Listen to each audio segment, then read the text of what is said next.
Today, we're thrilled to share the success story of a recent project, a material handling mezzanine lift that's redefining efficiency and cleanliness.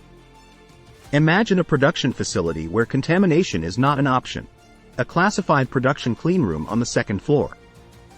Our challenge?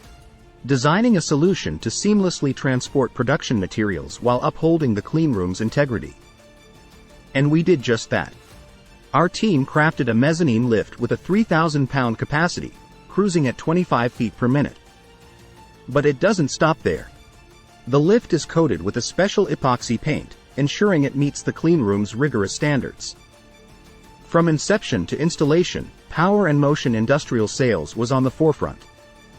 We started with a meticulous pre-sales site visit, tailored our proposal to meet the customer's needs, installed the job over a weekend, and navigated the permit maze with the state inspectors.